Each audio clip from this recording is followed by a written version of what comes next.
Tucked away in this historic Bricktown neighborhood of Oklahoma City, you'll find the American Banjo Museum.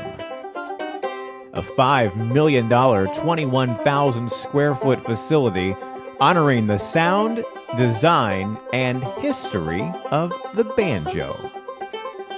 The banjo is known as America's only native musical instrument. That's not quite true. Many primitive cultures had something like a banjo, but when we brought African slaves here in the mid-1600s, they brought an instrument that resembled the modern-day banjo.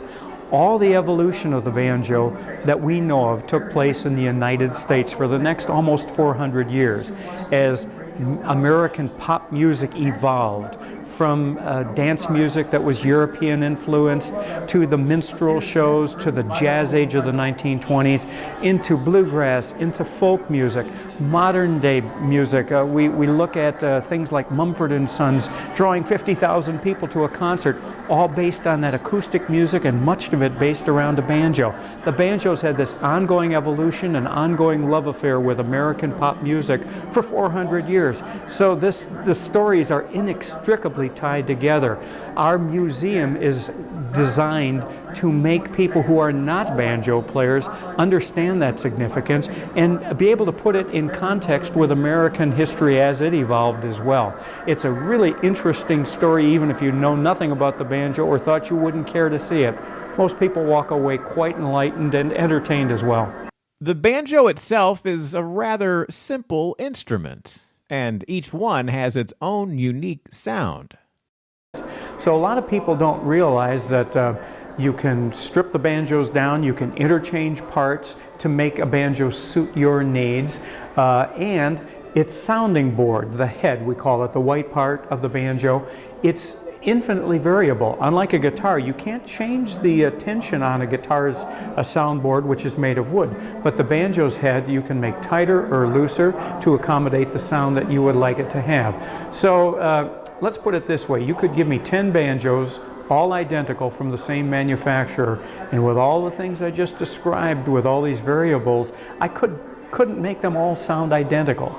It's a very unique thing. You have the wood expanding and contracting as temperature comes up and down and humidity goes up and down. So a banjo can kind of live with its atmosphere, and all of a sudden when it falls into perfect place, you'll find a very happy banjo player. The museum showcases more than 300 instruments. It's the largest collection of banjos on public display in the world. We have one of the only banjos made by a man named William Boucher that is on public display. Boucher was the man who is credited with taking the banjo from being a homemade folk instrument to a manufactured product. So we know of about 40 existing Boucher banjos, and we have the only one that's on public display permanently here at the museum. So that's exciting. If I didn't point it out to you, you'd walk right by it. But for every one of the periods of evolution, we've tried to grab on the iconic banjos that represent the best of that era. The second floor features the museum's centerpiece collection of more than 200 four-string banjos from the jazz era of banjo music. During our visit, the second floor featured a special exhibit honoring the Kingston Trio. The group, popular in the late 50s and early 60s, allowed their personal instruments and other special one-of-a-kind pieces to be displayed for a limited time at the museum.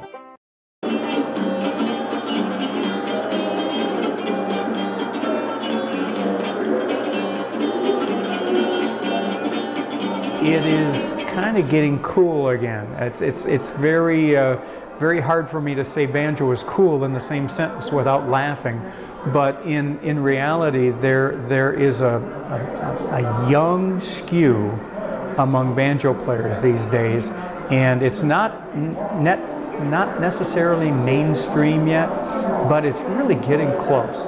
And I would say the majority of our visitors at this museum are under the age of 30.